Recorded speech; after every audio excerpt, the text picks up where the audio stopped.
வணக்கம் பவித்ரா. ராமநாதபுரம் மாவட்டம் பாம்பனிலிருந்து கடந்த ஆகஸ்ட் மாதம் 8ஆம் தேதி 4 நாட்டுப்படகுகளை மீன்பிடிக்க சென்ற 4 நாட்டுப்படகுகளையும் 35 மீனவர்களையும் இலங்கை கடற்படை சிறைபிடித்து தற்போது இலங்கை புத்தளம் சிறையில் அடைத்து வைத்துள்ளது. இந்த நிலையில் இவர்களை விடுதலை கோரி பல்வேறு கட்ட போராட்டங்களை சம்பந்தப்பட்ட மீனவர்கள் நடத்தியுள்ள நிலையில் இன்று பாதிக்கப்பட்ட மீனவர்களின் உறவினர்கள் மற்றும் நாட்டுப்படகு மீனவர் சங்கத்தினர் ராமநாதபுரம் மாவட்ட ஆட்சியர் அலுவலகத்தில் மாவட்ட ஆட்சியர் தலைவர் தலைமையில் நடைபெற்ற மக்கள் குறைதீர்க்கும் கூட்டத்திற்கு மனு கொடுக்க வந்தனர்.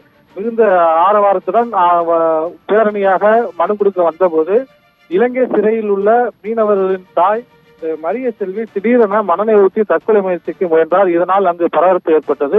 சுமார் 5 லிட்டர் மணனையை தனது தலையில் ஊற்றி தீக்குளிக்க முயன்றதால் பெரும் பரபரப்பு ஏற்பட்டதை அடுத்து அங்கு பாதுகாப்பு பணியில் இருந்த கேணிக்கரை போலீசார் அவரை தடுத்து மீட்டனர். இதனையடுத்து அவர் அங்கு மயங்கி விழுந்தார். உடனடியாக அவருக்கு தண்ணீர் தெளிக்கப்பட்டு சிகிச்சை அளிக்கப்பட்டது. இதன் பின்பு சம்பந்தப்பட்ட பாதிக்கப்பட்ட மீனவர்களின் உறவினர்கள் மீண்டும் மாவட்ட ஆட்சியர் அலுவலகத்தை நோக்கி சென்றபோது மாவட்ட ஆட்சியர் அலுவலகத்தின் நுழைவாயிலில் மிகப்பெரிய போராட்டத்தில் ஈடுபட்டார்கள்.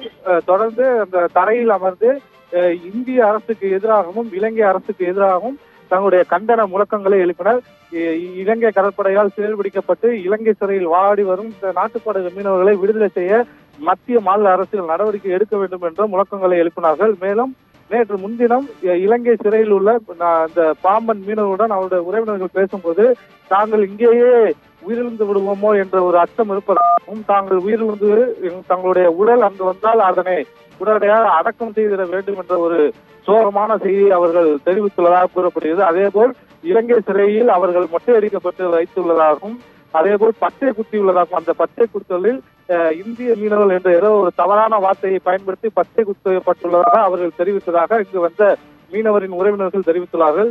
இதனால் இல்லாத அளவு தற்பொழுது இலங்கை கடற்படை தொடர்ந்து தமிழக மீனவர்களை சிறைப்பிடிக்கும் போது அவர்களை மொட்டையடித்து அனுப்பும் வேலையை செய்து வந்தது. தற்போது இலங்கை சிறையில் உள்ள மீனவர்களுக்கு மொட்டை அடித்து வைத்துள்ளது என அவர்கள் தெரிவித்துள்ளது பெரும் சோகத்தை ஏற்படுத்தது.